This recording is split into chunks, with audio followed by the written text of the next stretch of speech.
Les recherches en neurosciences affectives et sociales nous incitent à modifier l'ambiance à l'école. Qu'est-ce que nous disent ces recherches? Elles nous disent que le stress, les humiliations physiques et verbales, les punitions, les menaces peuvent avoir des effets redoutables pour le cerveau de l'enfant et de l'adolescent, en donnant des troubles du comportement et en perturbant l'apprentissage. Voyons d'abord ce qu'est la maltraitance émotionnelle. Elle est définie comme tout comportement ou parole qui rabaisse l'enfant, le ridiculise, le critique, le punit, lui procure un sentiment d'humiliation, de honte et tout ce qui lui fait peur. Les paroles humiliantes, méprisantes telles que « tu es nul »,« tu n'arriveras jamais à rien »,« tu écris mal »,« tu rates toujours tout », etc., ont des conséquences très négatives sur le développement du cerveau de l'enfant. Quand cette maltraitance émotionnelle est sévère, elle est redoutable pour le cerveau et affecte de nombreuses structures cérébrales et circuits neuronaux, dont le cortex orbitofrontal, qui est là, et l'hippocampe. Le cortex orbitofrontal est une structure cérébrale qui est essentielle, car elle aide à réguler les émotions, nous permet d'être empathique, d'aimer, de savoir faire des choix et d'avoir un sens moral.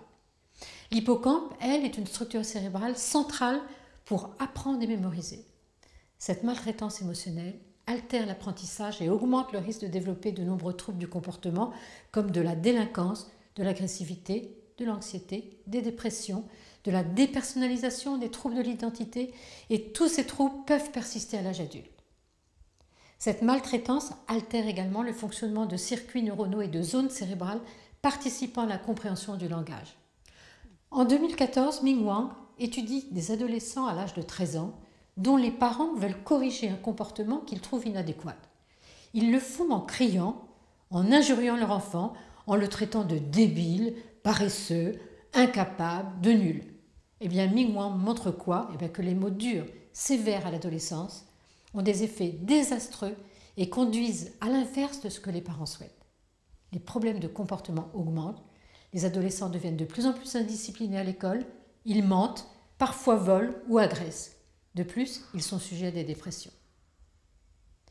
Les enfants humiliés reproduisent ce qu'ils vivent via les neurones miroirs qui nous font imiter les autres.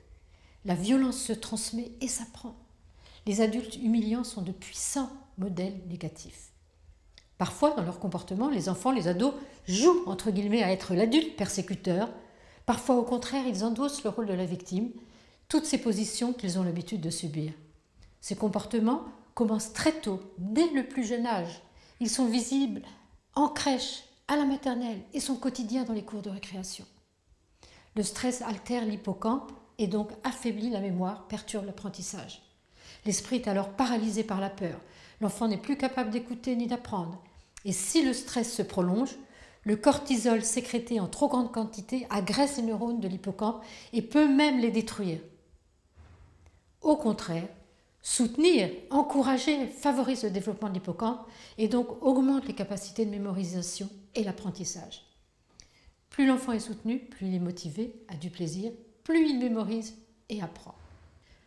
Quand les enseignants sont empathiques et chaleureux, il se produit un cercle vertueux.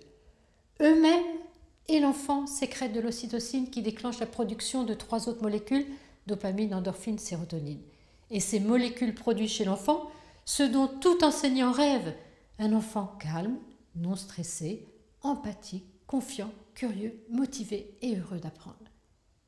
Quand l'adulte compare les enfants entre eux, met du stress, de la compétitivité, il empêche la sécrétion de l'ocytocine, de la dopamine.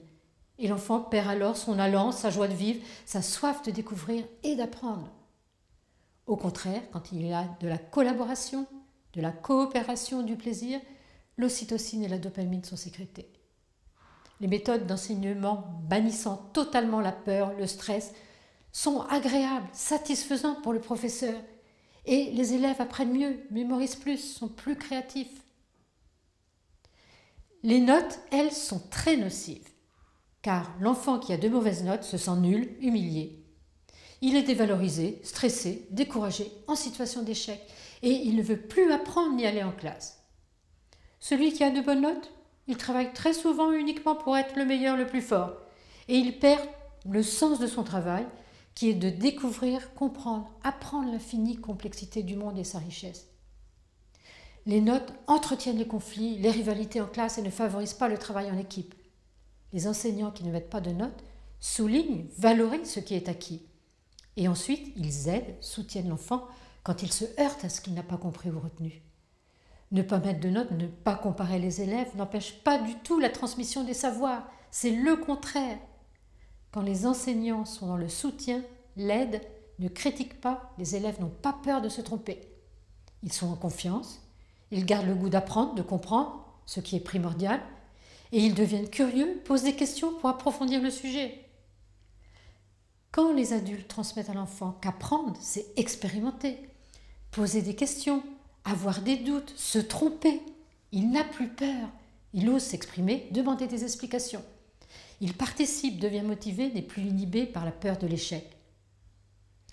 Le but de l'école n'est pas que l'enfant réussisse à tout prix et de bonnes notes, mais de lui donner le goût, l'envie d'apprendre, de connaître, de comprendre, de réfléchir, d'échanger, de questionner. Quand les enseignants aident, soutiennent, les élèves entre eux imitent l'enseignant. Et ceux qui ont mieux compris sont heureux d'expliquer à leurs camarades en difficulté.